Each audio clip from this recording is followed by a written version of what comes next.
Okay. I can do that via Facebook Messenger anytime. Yeah. YouTube has It's more fun when accepted it's the on the air. stream. Okay. It's more fun when it's on the air. Twitch has accepted the stream. Okay, YouTube has accepted. Twitch has accepted. Waiting for Facebook to accept the stream. Waiting for Facebook to accept the stream. Thank you for repeating everything I say. Thank you for... Got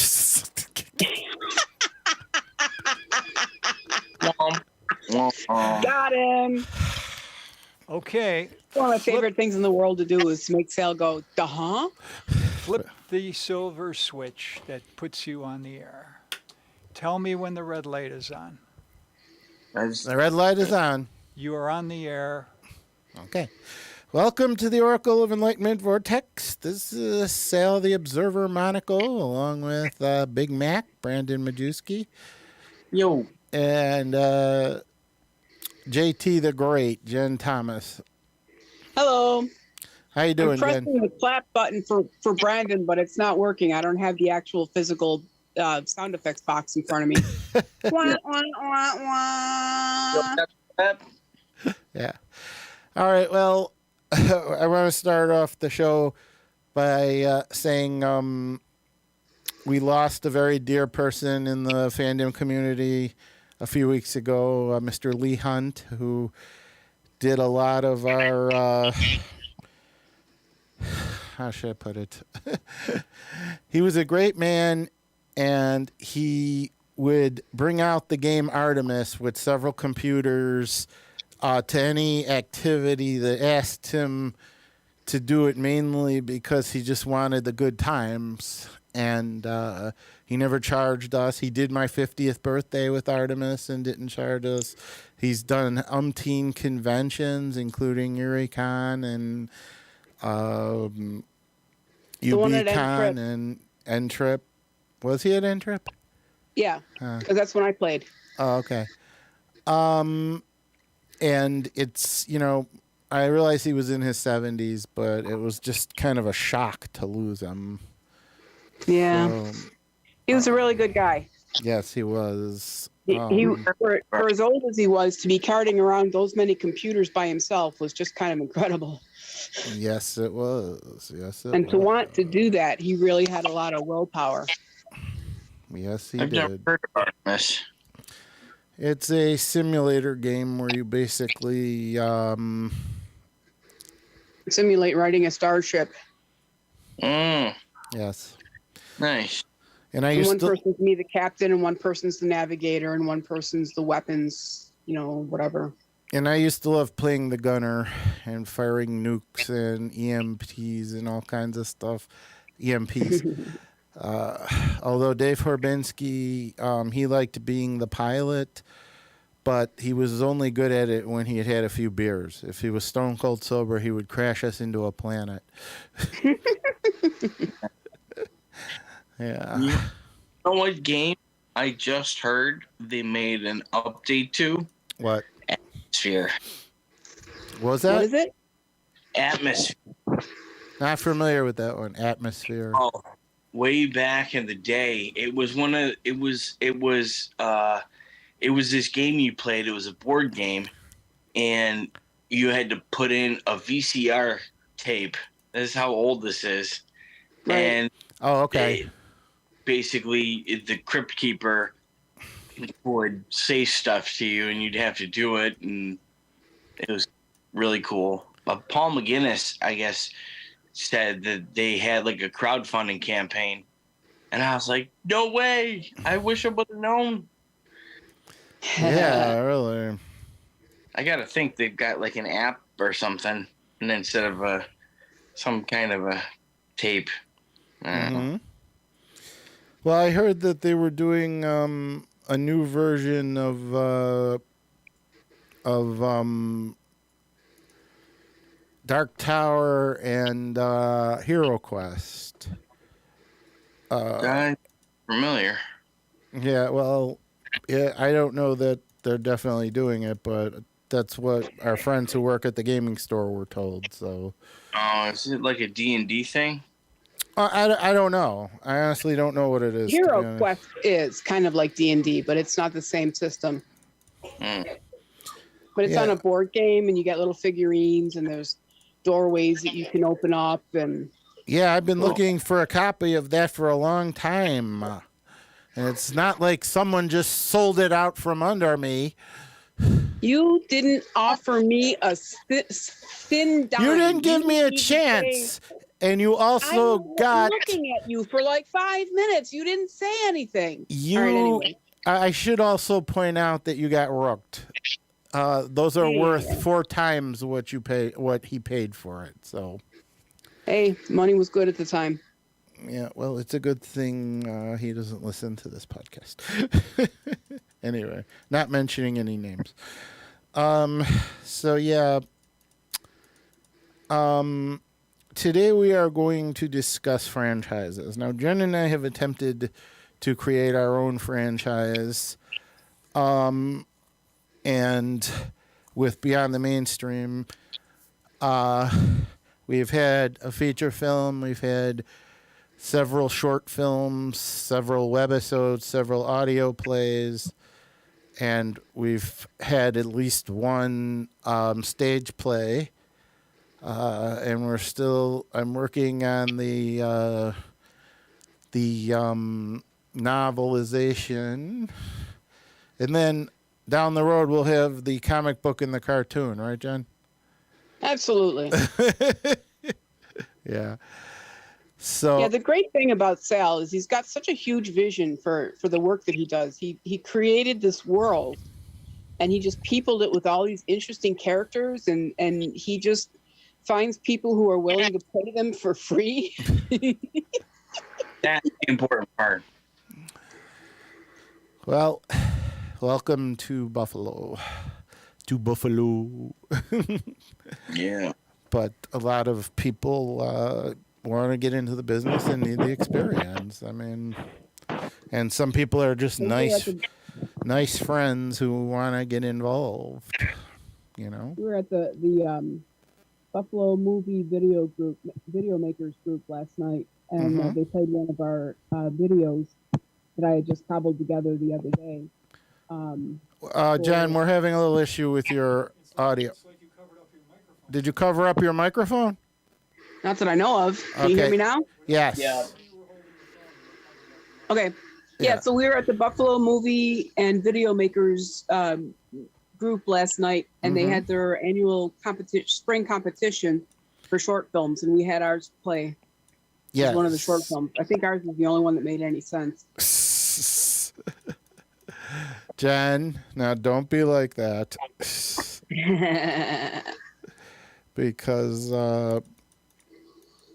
everyone has their own visions and oh yeah, I mean, some of the films were really great. They just didn't make any sense.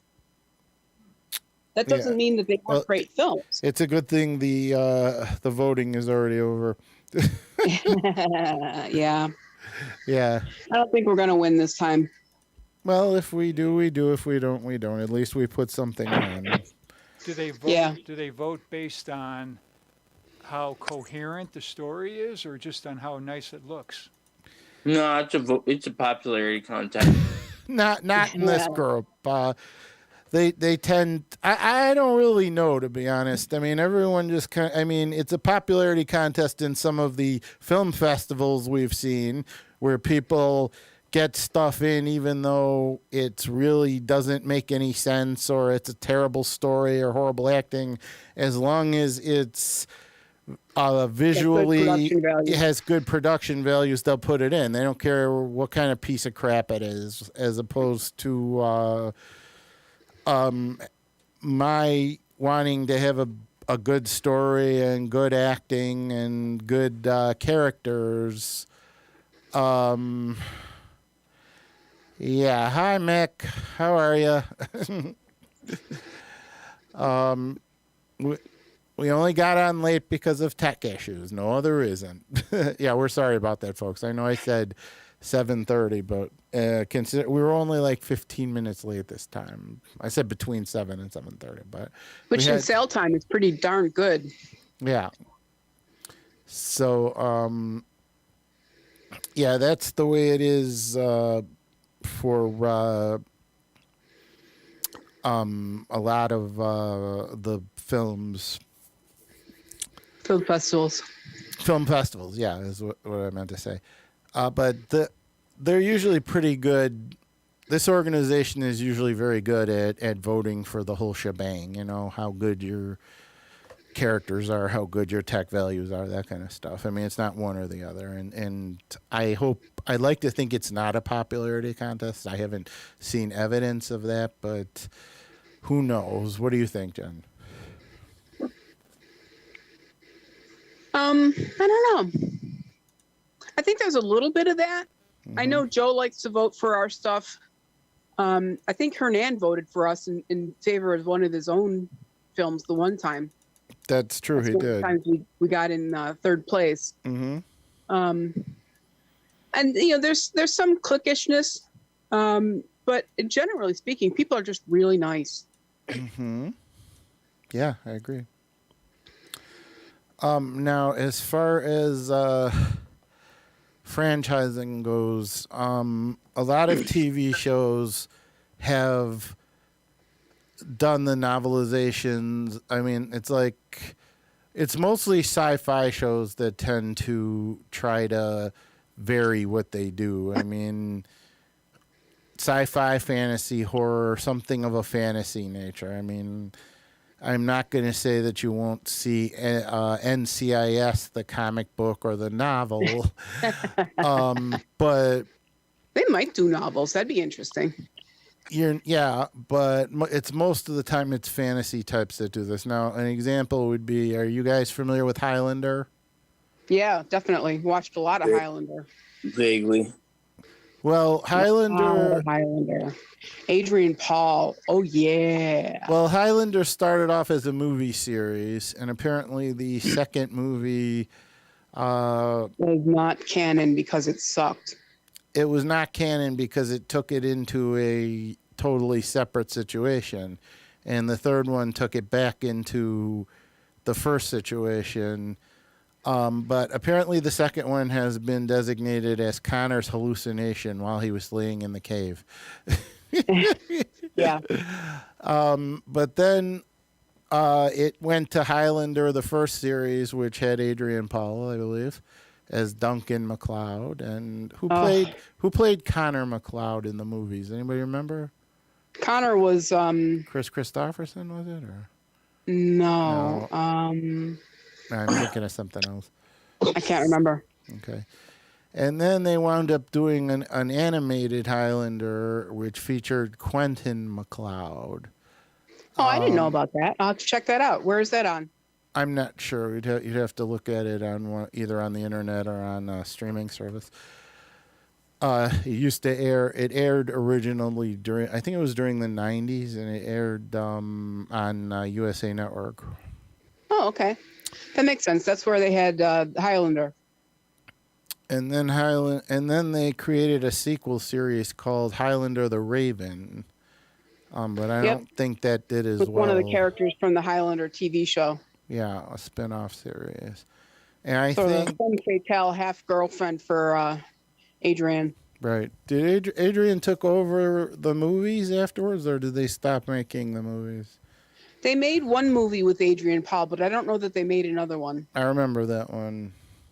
They showed his butt. Shocking. The guy who played Raiden on Mortal Kombat. Yeah, I was right.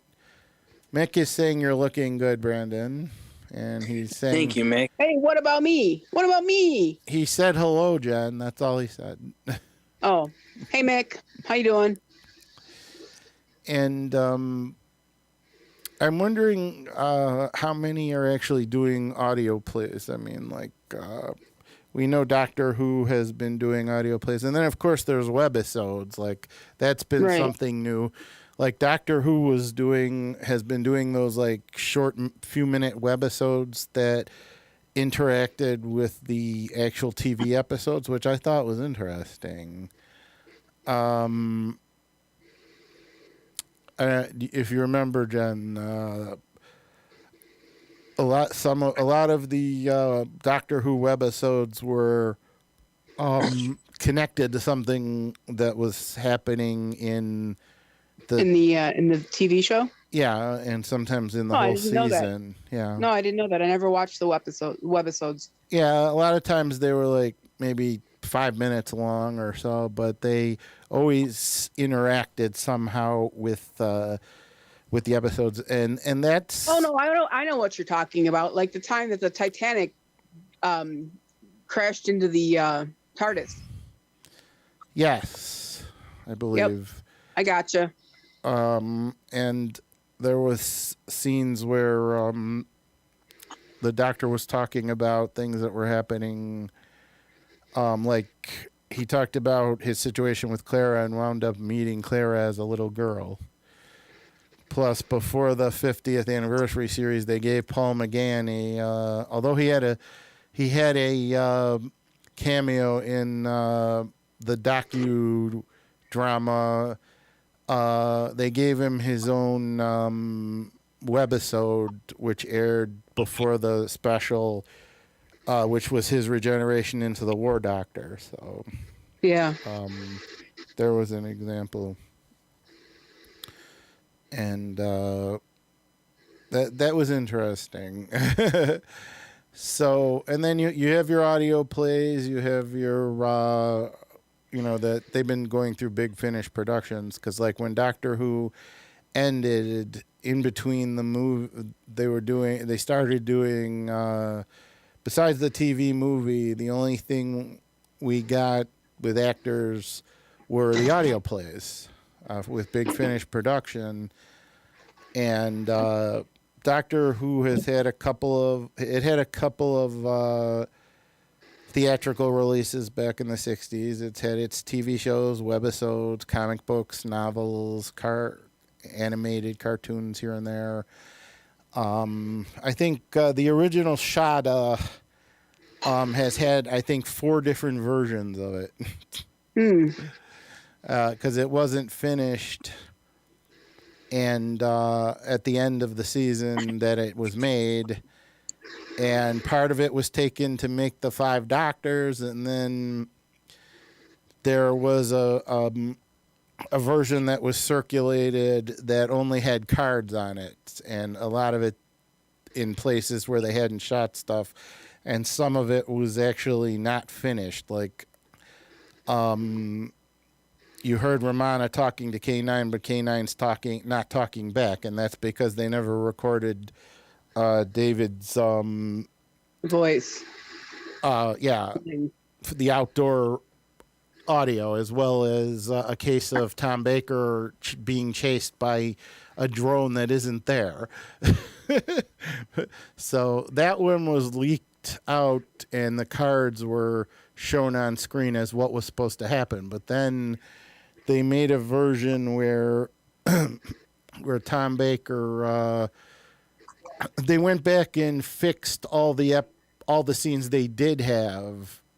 And they got David to come in and record his dialogue. They put the special effects in, and then the scenes they couldn't reshoot because people were either dead or too old.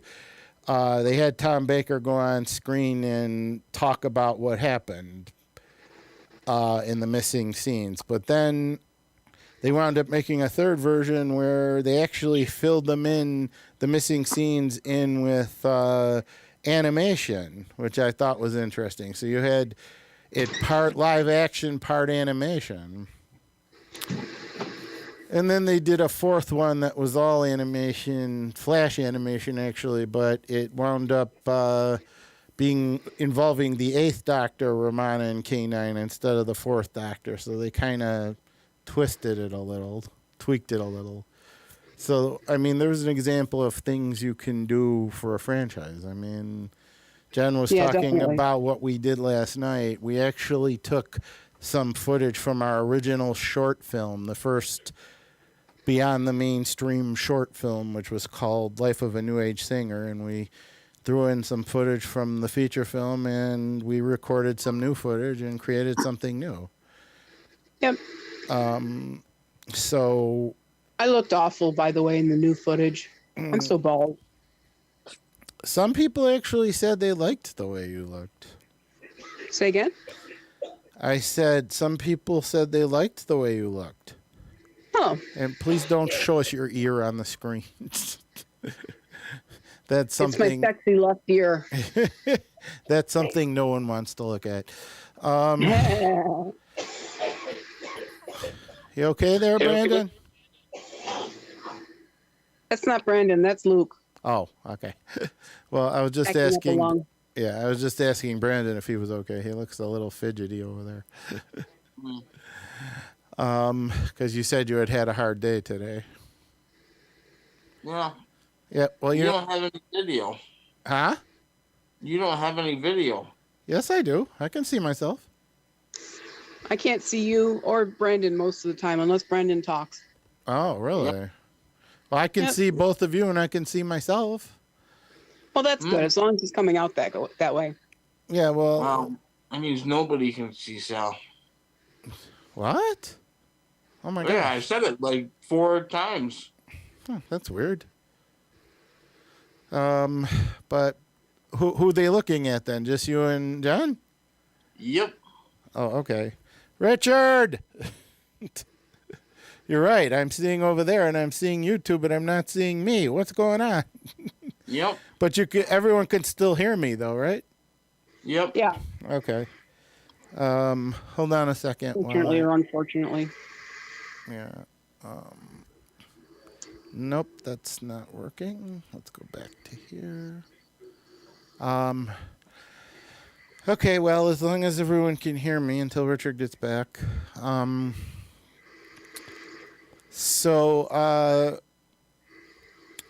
What else is going on? What else you guys want to bring to the table here about franchises? I mean, I'm deliriously excited about The Evil Dead Rise. yeah. Now, is that like a new? It's a reboot, I think. You think it's a reboot or is it a sequel? So, yeah, because, I mean, Bruce Campbell isn't in it, or at least he wasn't in any of the trailers. That's true. And it looks... Apparently, he was like, here in town this week, but you needed. Oh, no shit. Oh. Yeah, it was $45 to see him, and you needed to get it like weeks ago. Oh. It was sold out though. Oh, yeah, I imagine it would be. I saw the original The Evil Dead 2, and then Army of Darkness, and this, from the trailers, Yeah. doesn't look anything like any one of those. Well, I know they did a reboot. They did a remake of I've seen the original short film, which was called Into the Woods, and then the first 3 movies, and then they did a reboot, and apparently they did a TV series too. Yeah, I never saw it. I saw some of it. I'd like to watch the rest of it, but it looked pretty good. Another Yeah, franchise that's just really Bruce Campbell incredible was- is Star Wars. Hold on, before we get there, let Brandon finish. Go ahead. No, I was just saying I thought Bruce Campbell came back for the TV series. He did. It was an older Ash, but And I thought they made another Evil Dead movie. yeah, but it But was a remake of the first one. Oh, And they also did a stage play, which was a musical, actually. yeah. We saw it here in town. I don't know. I mean, when I saw the original 3 movies, like the first one, it looked like it was trying to be a scary movie, and the second one, they were kind of leaning into the campiness, and then the third one, obviously, Army of Darkness. There wasn't anything scary about that. No, there wasn't. It was No, more comedic in nature. Very much. This one here looks like a glorified horror movie. Yeah, this one Like- looks a little more on the scary side and on the. Yeah. So I I'm so think they're excited. trying to take the franchise in a new direction because I know they've done some comic books. I don't know if they did any novels, but I know they did the musical. They've done comic books. And like I said, they've done TV series, and they had one short film, which was interesting, Into the Woods. I think it was their way of. It was kind of like our first short film, Buffalo Girls. That was kind of the promo film to show everybody. But yeah, this looks like they're taking the franchise in a different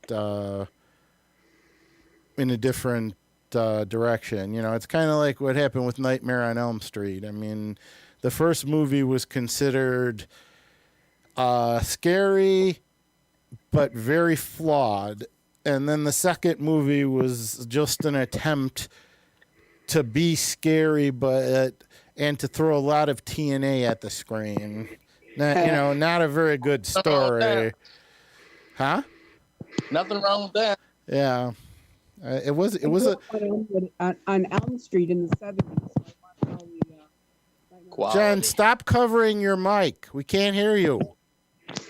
I'm not covering my mic. Well, whatever you're Can doing. you hear me now? Yes, but whatever you're doing to your phone, it's causing it to every time you touch your phone, we can't hear you anymore. Can you hear me now? Yes. Okay.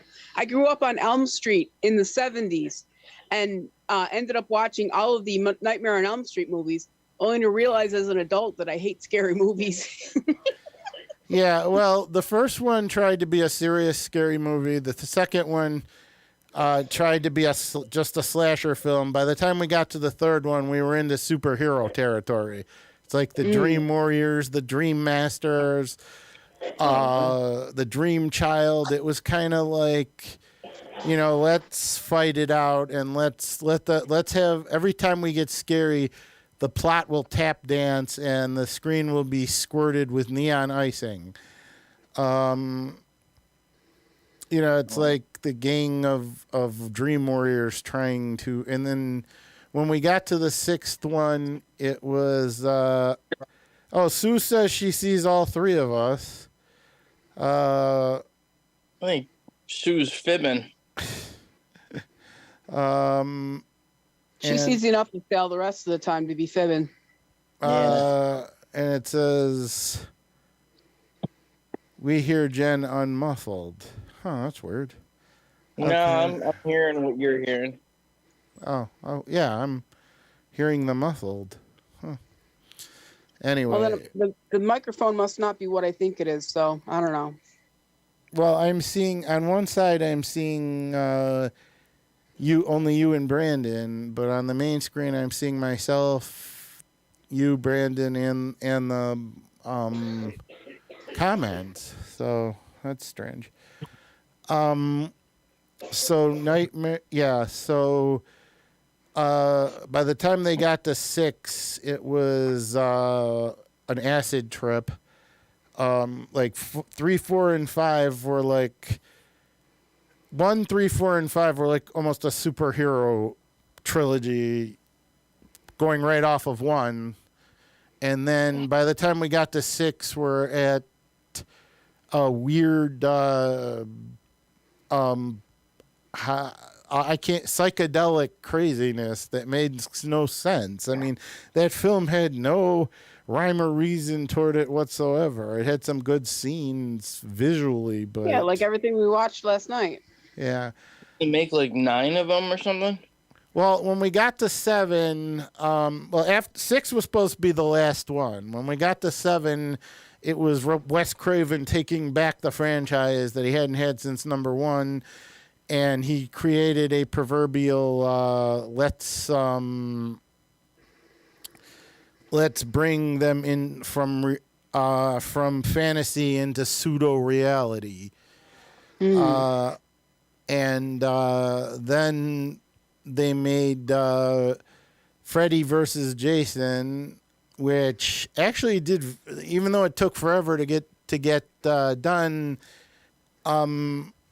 it actually did very well at the box office.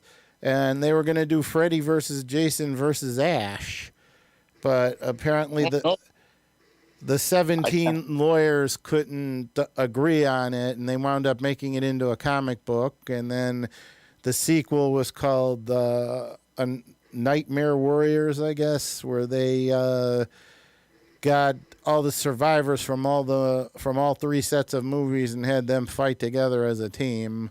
Which one was the final Nightmare? That was number 6. Freddy's Dead, Oh. The Final Nightmare.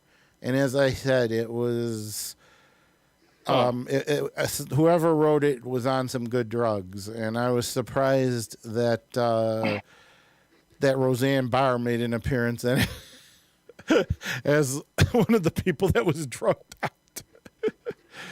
But they also made the TV series in the 80s at the dawn of horror television. It was called A Nightmare on Elm Street, Freddy's Nightmares.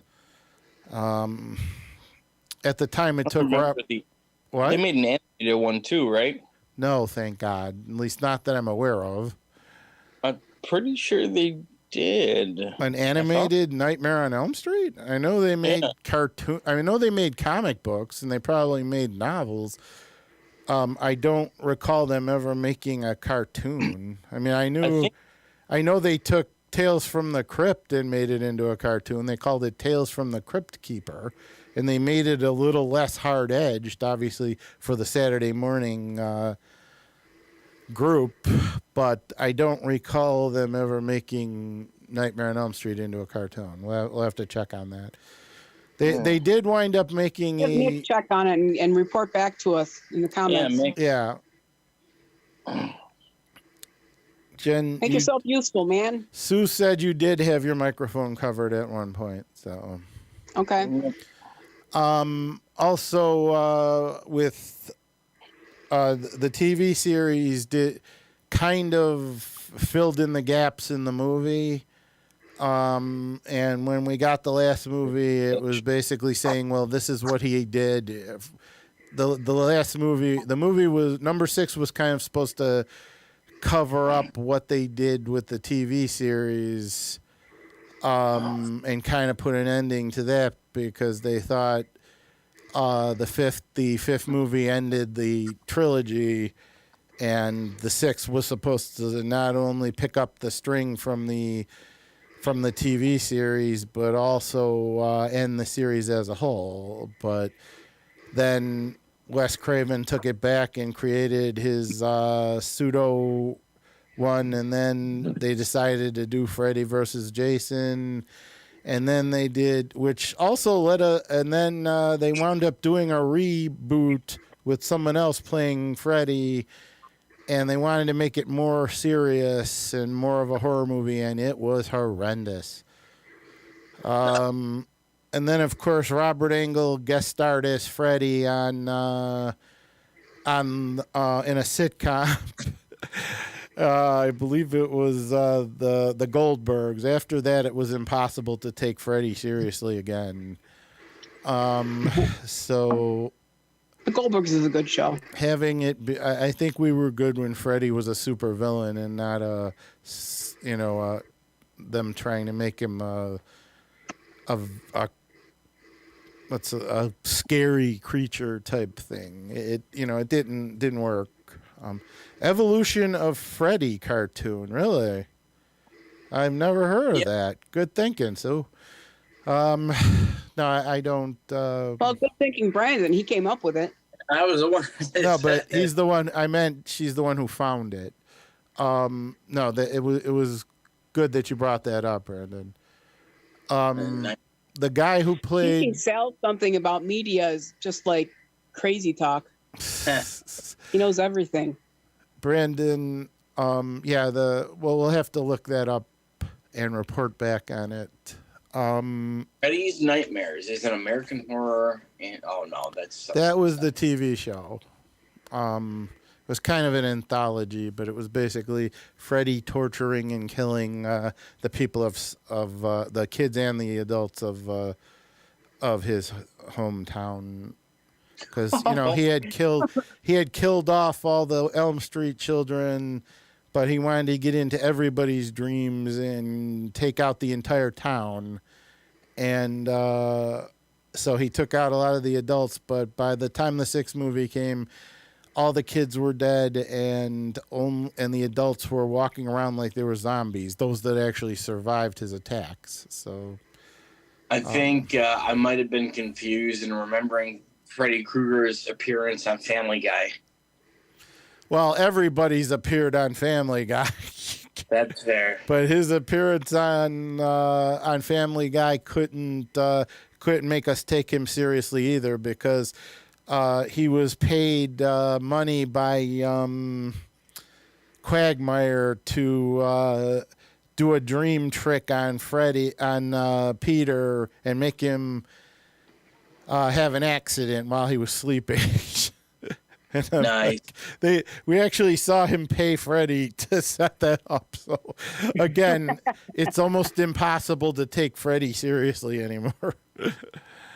He was a dream demon as opposed, and I guess a vengeance demon too, as opposed to Jason, who was a zombie.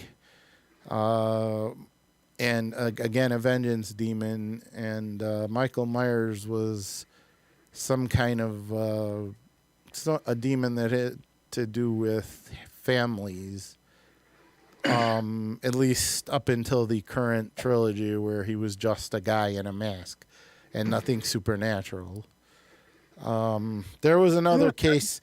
Now franchises are, let's play with the canon and say that, well, yes, this is canon, but it took place in an alternate reality. Like with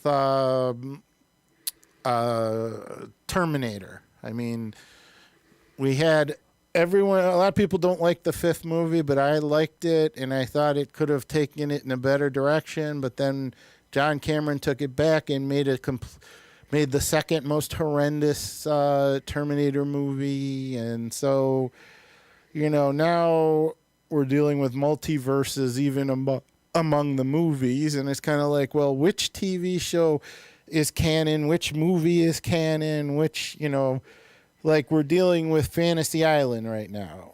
I mean, there was like a few TV movies, then there was a TV series, and then we have another TV series that only lasted half a season, and then now we have another TV series that seems to be ignoring the fact that the one in the middle happened and is going right from the first series.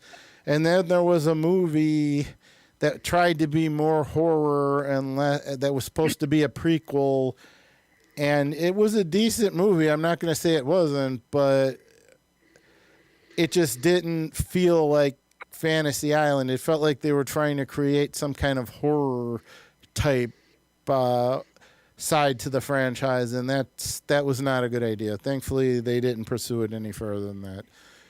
The current television series is wonderful. It feels like Fantasy Island. It's more of an update. So there are things about it, like instead of two fantasies, we have one fantasy, and we have stuff going on with the characters on the island, which I like. And in some cases, it's two fantasies that get intertwined with the characters. And it's nice that the new character, who's Mr. Rourke's niece, she doesn't talk like she's some all-knowing god. She talks like a normal human being trying to figure out what's going on. And it's the island that's in charge. I know red band trailers are supposed to be like really graphic, right? Yeah. That's the whole point of red band ones. What are green band trailers? Not sure about that. Jen? No idea. Never heard of either one. I just looked at. Oh no! Well, red band trailers are always. They're not. I would say they're not popular. I guess if you would have to go looking for it. Mm-hmm. But I just typed up Evil Dead Rise red band trailer, and of course there are. I haven't seen it yet because I just thought of it now. And then there's one that says Evil Dead Rise official trailer green band. I'm like, I've never heard of that before. Maybe that's the PG version. Oh, maybe. Maybe. Or maybe it's like one is an extended version and one is No, they got an extended red band trailer. Okay, well then we'll look into that and let you know. Like we had an extended version of Beyond the Mains, the first two movies, as well as the 1 minute version. So You can see it on you can see both on Facebook, on the Beyond the Mainstream page. Sue is coming up with it. It says Green Band is a general audience. Ah, Okay. And what was Red Band? Red Band is the aggressive, nasty one. The one that they're trying to show to people to get funding for the movie, or? No. It's always after the fact. Oh. Red Band, and not every movie has a Red Band trailer. Okay. Just the really violent ones. Ah. Okay, I see what you mean.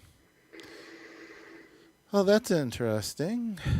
Jen and I are about to start going back to work on our second feature film. We're about a third of the way in. And Jen looks like she's falling asleep with her eyes open. Are you there, Jen? I'm there. She's enjoying doing this show by Zoom now rather than coming in I studio. definitely am. I've become a real homebody. I almost never leave the house. Mm-hmm. Today's Tuesday. I haven't left the house since did I leave the house? Yeah, I left the house yesterday. But before that, it was last Wednesday when I went to physical therapy. Yep. PT. Otherwise known as pain and torture. Why don't you tell us what the second movie's all about, Sal? Well, the second movie, I don't know if we should because who knows what it's going to end up being.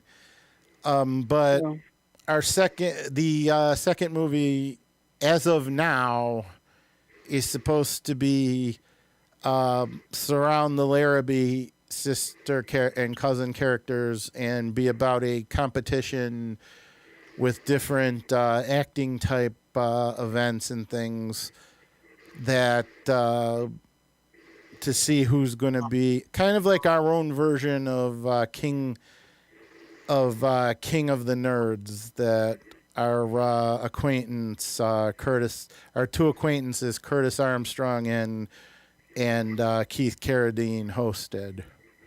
But we're kind of doing it with as a kind of drama, with our characters. So, but It's going to be a lot different from the way they did it. So, yes, I remember now. Yes. Keep in mind that Jen sometimes forgets her own characters. She did not when she edited. I am a character. Yeah, you are. When she edited the first movie, she didn't even realize one character was in three separate was the same character in three separate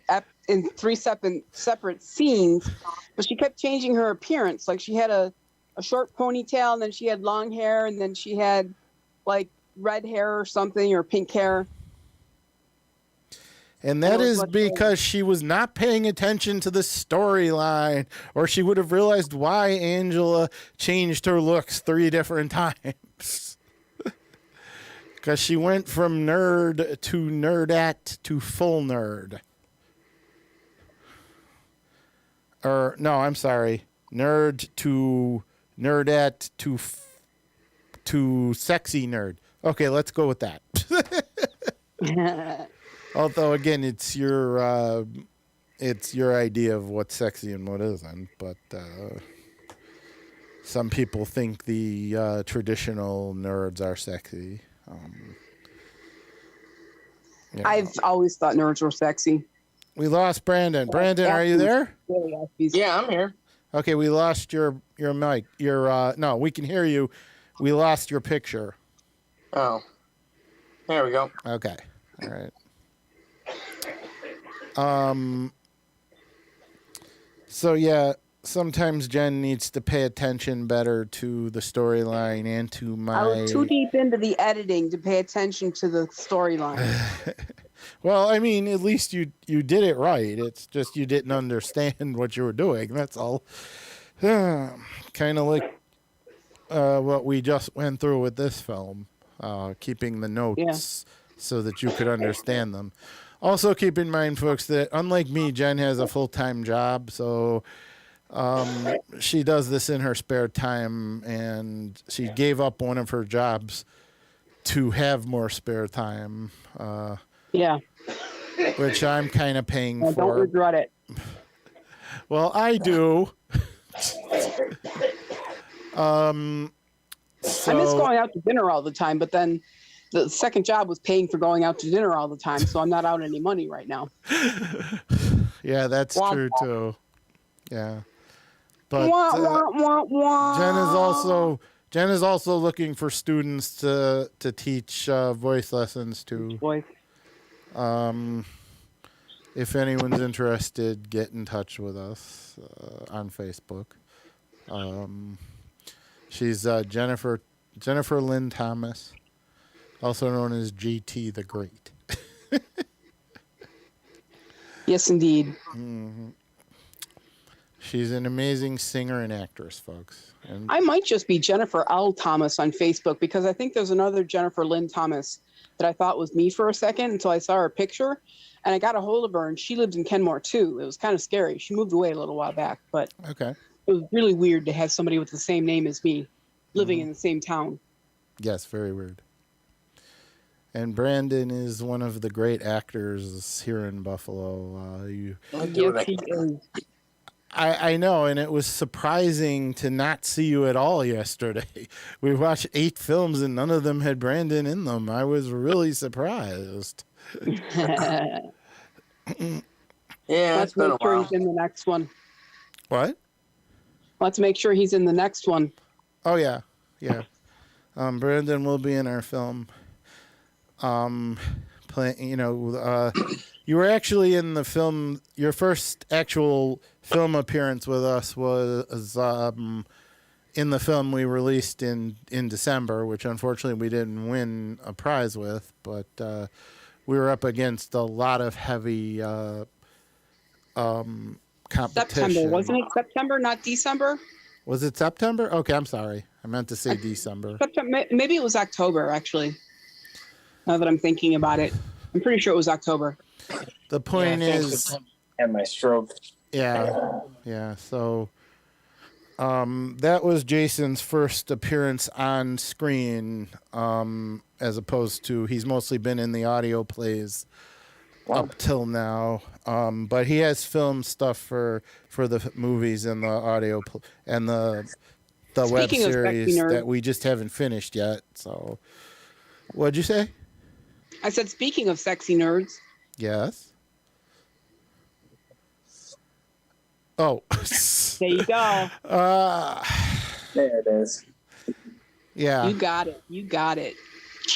Well, yeah. I mean, it's nice to know that still exists at this time. I mean, you have your traditional nerd, you have your nerdette, and like I said, and your sexy nerd. So, Then you've got what Hollywood thinks is a sexy nerd. Like, what was that? What was that movie? It wasn't Which like one? one of those Revenge of the Nerds videos or movies. It was something in college, and they assaulted. Rodney Dangerfield goes to college. that was called Goes to School. I Weird think. Science. Oh, Weird Science. Yeah. Yeah. That was a John Hughes movie, and in the 80s during the time of the coming of age film, and they wound up making a TV series out of it in the 90s, and that TV series has never been seen again. So I'm wondering what happened to it. It had some decent episodes, but all in all, it was crazy. What? I was looking for a TV series for the longest time. I'm talking like 8 to 10 years. It's called American Body Shop. Mm-hmm. And there isn't a single streaming service that you can find it. Nothing. I was actually able to find somebody who got their hands on it. All 10 episodes. And I paid for it $15. Oh, wow. Nice. Well, the Superboy TV series was yanked after its first run and it has never been seen on TV since due to issues with the Superboy character. But the streaming services have been able to pick it up and show it. So I guess when the contracts were made back then, they didn't think about streaming services or DVD sales or anything like that. So Yeah, that's fair. I just don't understand why, if you would have a show, you wouldn't release it. Like everything, Amazon, Netflix, Voodoo. it could be the rights being tied up, Brandon. I mean, like an example is during the 70s and 80s, when mostly during the 70s, when Marvel was no, it was 70s and 80s. I was right the first time. They were licensing out their properties to different places, and since they weren't making the stuff themselves, rights got all tied up. Like when they made the Fantastic Four cartoon in the 60s, it was the original with the Human Torch. But when they made a second version in the 70s, the Human Torch's rights were tied up for some reason, and so Herbie the Robot had to take his place. So you had basically the Fantastic Three and Herbie the Robot, and it was so bad that it didn't make it past 13 episodes. Yeah, but those are like major properties. This was an original thing. But when they got to the 80s, Spider-Man and His Amazing Friends was actually supposed to be Spider-Man, Iceman, and the Human Torch, but the Human Torch's was still the rights were still tied up, so that's why they created Firestar, and that happened to be actually a good thing because you had another mutant X-Men, plus you had a love interest for Peter, and so. But yeah, sometimes the rights, even for standalone properties, can cause problems. Like when we had an example is when we had Bowser on the show a few times. We asked him why Sha-Na-Na is never in syndication, and he said because there was so much music on it, and nobody could get the rights to show the TV show because of that. And it still to this day hasn't. I don't have it. Yeah, and that was in the 70s, and I used to watch it on Saturday nights, and to this day I don't know of it ever being syndicated anywhere. They were the band in Grease the movie, in one of the situations. I think it was during the dance. But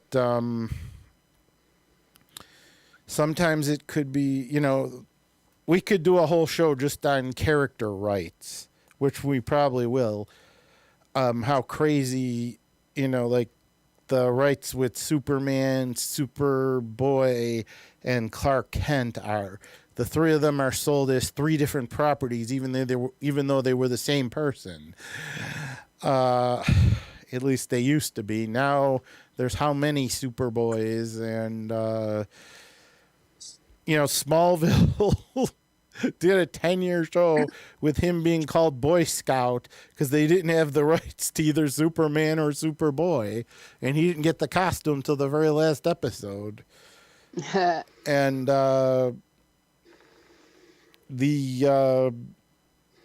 they didn't have the Spider-Man in Japan didn't have the rights to Peter Parker, so unless that was intentional, but they had a different person be Spider-Man. But then again, they gave him a giant robot, so which our Peter Parker would probably love to have. And now they're making, it's become a case of, well, this person's been this character for how long? I mean, there's been how many Captain Americas, how many Supergirls, how many, now there's been 2 or 3 Thors, and, it seems like anyone, There's only it's like, one Thor. let's kill somebody. let's kill off the character and make up a new one with the same name, and But they shouldn't have cut off Thor's hair. I liked him better with the long curly locks. Yeah, but rights to characters also fits into franchises because there are things in a franchise you may not want to even admit happened, like Halle Berry's Catwoman movie.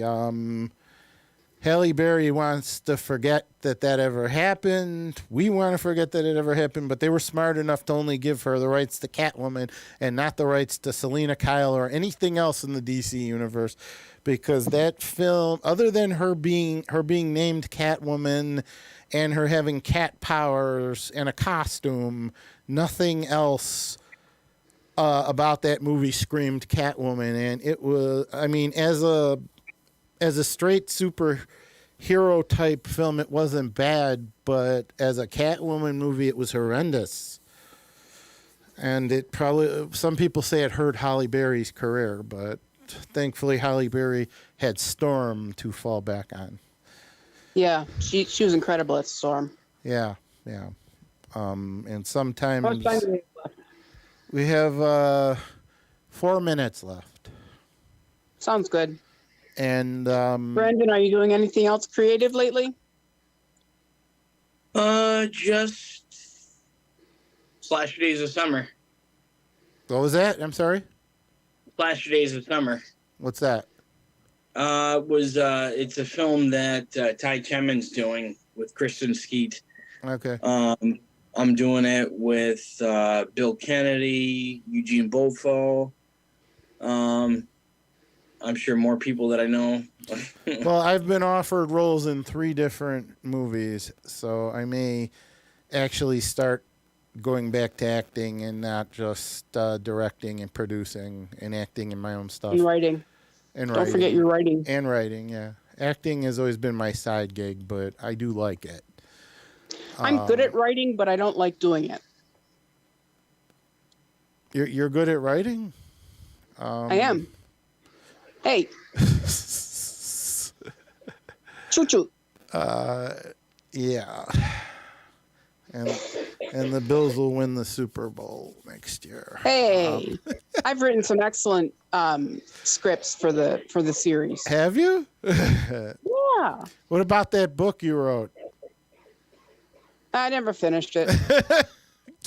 Yeah. Everyone who read it said they loved it. The point is, no, I'm kidding, folks. She's a very good writer. I'm hilarious. She's very hilarious. And she's a great actress. Brandon, you did a really great job in Guns of Eden. I was really impressed with your performance in that one. Thank you.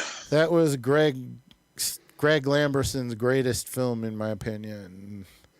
Even though I was in Slime City Massacre, this one was actually better. So, franchises are an important thing now, more important now than ever because of multiversing. So, trying to figure out what's actually canon and what isn't, and what's part of a franchise and what isn't, is getting, it's more not complicated. It's getting more complicated, but at the same time, it's getting easier because things tend to be pulled under the same umbrella now, rather than being sold to Done separately. Yeah, sold to this person, that person, and this person, and having them create their own version of the character. So, it depends on what's important. Do you want to keep do you want to just make a quick payday, or do you want to keep the integrity of your property? So, and if a property stays around long enough, they could the person dies and someone else takes it over and maybe doesn't do as well with it. So you never know, So for the Oracle, this is Sal Monaco along with Brandon M. and Jen Thomas saying See you next month. Night, nighty night.